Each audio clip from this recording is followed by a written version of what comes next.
بسم اللہ الرحمن الرحیم، اللہم صلی علی محمد وعلی آل محمد۔ شاہ زنجانی ٹی وی سے آپ کی خدمت میں حاضر ہوں۔ جشن آزادی پاکستان کا مہینہ جناب اس کی آمد ہے۔ سب پاکستانیوں کو جناب ہمارے علاقے نے ادارہ کی طرف سے، کیوب ایف ٹی وی کی جانب سے، زنجانی ٹی وی کی جانب سے بہت بہت جناب جشن آزادی مبارک ہو۔ بڑے اچھے ملی ترانے جناب گونجتے ہیں اور دعائیں کی جاتی ہیں، اور ابھی ایام چل رہے ہیں عزاداری کے۔ سید الشہداء امام علی مقام مولانا حسین نے اپنی عظیم قربانی دی، تو آج جناب اسلام زندہ ہے، اسلام زندہ ہوتا ہے ہر کربلا کے بعد۔ اور پاکستان بھی اگست 1947 میں رمضان کے ایام میں لیلۃ القدر کی رات کو بنا، تو پاکستان نے بھی پاکستانیوں نے، مسلمانوں نے بڑی قربانیوں سے یہ ملک بنایا۔ اور آج 2023 ہے، ملک میں الیکشن کی باتیں ہو رہی ہیں۔ پاکستان کا ذائچہ ہم دیکھتے ہیں تو پاکستان کا ذائچہ یوں تو 15 اگست 1947 کا ہے، یوم آزادی ہم 14 اگست کو مناتے ہیں، لیکن جب آدھا ہمارا ملک کٹ گیا تو پاکستان کا ایک نیا ذائچہ مارد وجود میں آیا۔ یہ 21 دسمبر 1971 کا ذائچہ ہے، 3 بجے راولپنڈی اسلام آباد کا۔ اس ذائچے میں تالے جو ہے یہ برج سور ہے، تو اس کا مالک ستارہ زورا ہے۔ تو پاکستان کے نئے ذائچے کے مطابق پاکستان کا ستارہ زورا جو تالے اور چھٹے گھر کا مشترکہ طور پر مالک ہے۔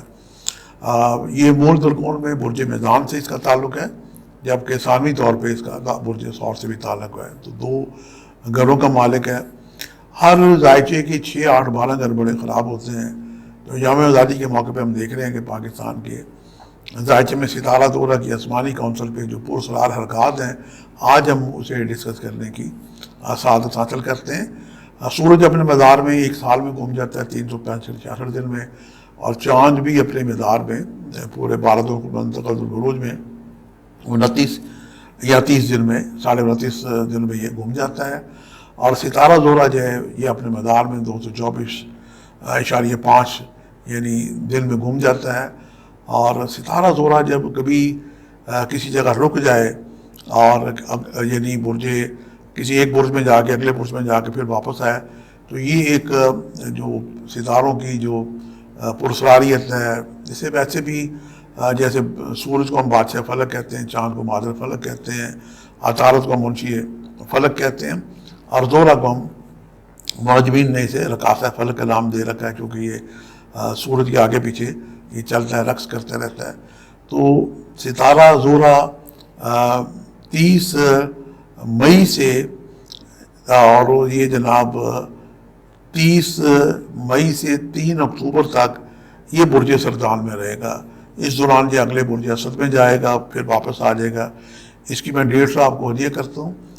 پاکستان کے ذائچے کا جو تیسرا گھر ہے یہ پڑوسی ممالک سے منسوب ہے، اور ستارہ زورا جب یہاں بیٹھے گا تو یہ 9ویں گھر کو دیکھے گا جو عدلیہ اور الیکشن کمیشنر کا گھر ہے، اور مالک ہے یہ چھٹے ناز گھر کا، تالے کا بھی مالک ہے، لیکن اثرات زیادہ تر یہ بول ترکون کے دیتا ہے، برج میزان کے اثرات دے گا۔ اس کے بعد یہ برج اسد میں آ جائے گا۔ تو برج اسد میں یہ نازل ہوگا سیدھا جو اشرفیہ حکمرانوں کو ہے، حکمرانوں کو متاثر کر سکتا ہے، عدلیہ کو متاثر کر سکتا ہے۔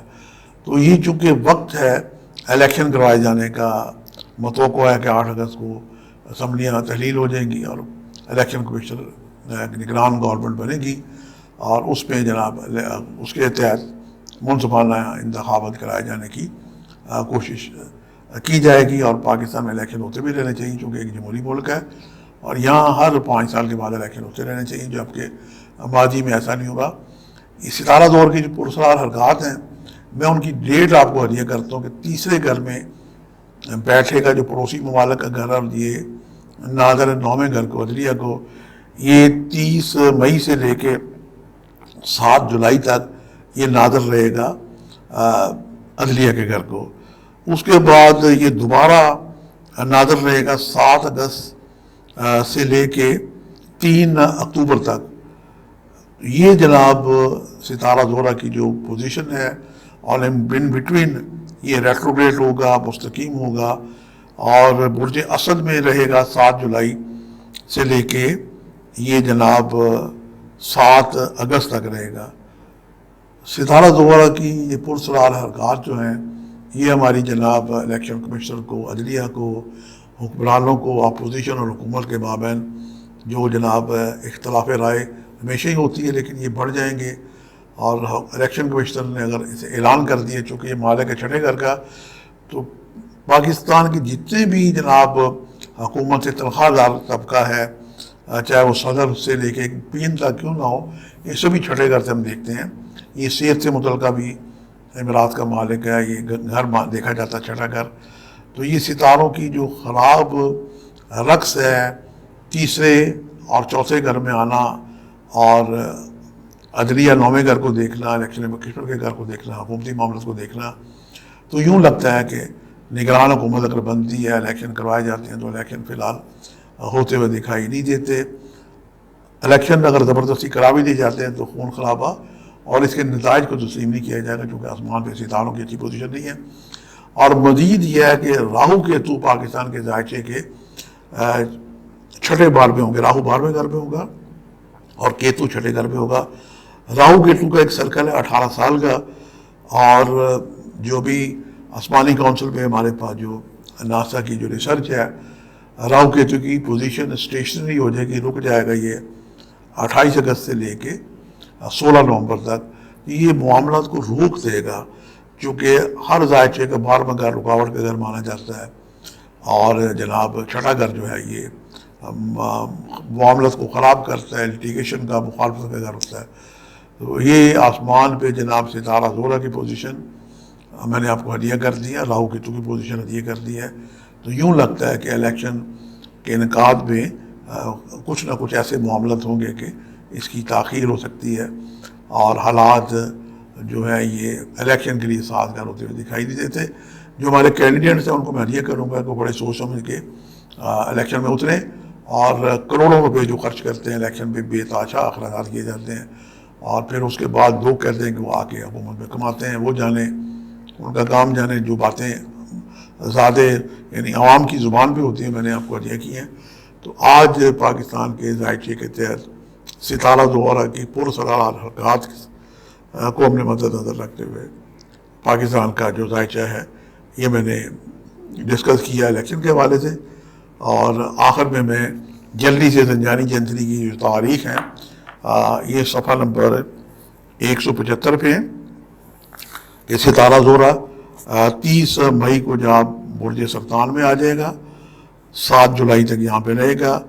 اس کے بعد 23 جولائی کو اس کو یہاں پہ ریجت ہو جائے گی، اور ریجت کے بعد یہ پھر دوبارہ 7 اگست کو یہ برج سرطان میں آ جائے گا، اور پھر 4 سپٹمبر کو یہ مستقیم ہوگا، اور اس کے بعد یہ برج اسد میں آنے کے بعد برج سملہ میں یہ چلا جائے گا 3 اکتوبر کو. یوں 178 دن وہ ستارہ جو عموماً 18 دن میں برج طے کرتا ہے، پورے سال کا سرکل ہے 224.5 کا. تو ستارہ زورہ کی یہاں پرسرار حرکات جو ہیں یہ پاکستان کے سیاسی معاملات میں اور انفرادی ذائچوں میں بھی یہ رکاوٹیں پیدا کر سکتی ہیں، بشرطے یہ خراب گھر کا جن کا طالب برج سور ہے ان کے لیے خاص طور پر یہ ہے. آپ سے ملاقات کا سلسلہ جاری رہے گا، اور ہم دعا کرتے ہیں کہ پاکستان ہمارا پھلے پھولے، اور پاکستان ہمارا جناب سبز ہلالی پرچم جو ہے اس کے چاند کو بھی درست کرنے کی ضرورت ہے. پاکستان کا چاند دیکھیں، کیونکہ ہمارے اسلامی لحاظ سے جتنے بھی تہوار ہیں روئے ہلال چاند سے دیکھ کے ہم شروع کرتے ہیں. تو پاکستان کے جھنڈے پہ جو چاند ہے یہ روئے ہلال کا چاند نہیں بلکہ امامس کا وبال کا چاند ہے، جب چاند ڈوب جاتا ہے اور اس کے بعد پھر 2-3 دن کے بعد نیا چاند نکلتا ہے. یہ بڑی اہم بات ہے، میں نے ہدیہ کی ہے. تو اگر کوئی ہمارے جو چودھری رحمت اللہ صاحب نے بڑے جوش جذبے محبت سے پاکستان کا ہلالی پرچم بنایا تھا، اور اگر کسی وجہ سے انہوں نے محبت میں یہ جھنڈا بنا لیا اور اس کا زاویہ درست نہیں تھا، تو آج ہمیں زاویہ درست کرنے کی ضرورت ہے، ورنہ کولو کے بیل کی طرح آنکھوں میں پٹی باندھ کے ہم گھومتے رہتے ہیں، اور ہمارا جناب عوام کا جو تیل ہے نکلتا رہتا ہے بجلی کے بلوں کی صورت میں اور مہنگائی کی صورت میں. کیا ہی اچھا ہو کہ ہمارے حکمران جناب اس پہ توجہ دیں. اور پاکستان کے لیے میں کئی دفعہ عرض کر چکا کہ پاکستان میں اگر حلال چیز کی جو قربانی ہے اسے بھی کھول لیا جائے، منگل بدھ کو تمام جگہ نے کھول لیا جائے. یہ پاکستانی قوم کا صدقہ ہے، اور ہمارے ناظرین اس کو جانتے ہیں کہ اس کی ایک روحانی وجہ ہے کہ اللہ کو قربانی پسند ہے، اور یہ پاکستانی قوم کا صدقہ ہے. جھنڈے کا درست ہونا اور قربانی کا کھول دینے سے یقیناً پاکستان کے حالات بہتر ہوں گے. یہ سید زادہ شاہ زنجانی بھی پاکستان کے لیے دعا کرتا ہے، اور آپ سے بھی التماس کروں گا کہ آپ بھی اپنے وطن عزیز کی ترقی خوشحالی کے لیے دعائیں کریں۔ پاکستان ہمارے بزرگوں نے بڑی جانیں قربانیاں دے کے بنایا تھا، اور یہ ایام چل رہے ہیں آزاداری کے، سید الشہداء امام علی مقام نے اپنی عظیم قربانی دے کے پاکستان، تو ہم اپنے لیے دعا کرتے ہیں، لیکن اگر ہم سانحہ کربلا دیکھیں تو مولا حسین نے اپنا سب کچھ لٹا دیا، اور آج جو مسجدوں میں اذانیں ہوتی ہیں اللہ اکبر کی، یہ بھی جناب سید الشہداء امام علی مقام مولا حسین اور ان کے اصحاب کا ہم پہ احسان ہے۔ آپ سے ملاقات کا سلسلہ جاری رہے گا۔ آخر سے شاہ زندانی کو اجازت دیجیے گا، بشرط زندگی جلدی کسی نئے پروگرام میں ملاقات ہوگی۔ خدا حافظ۔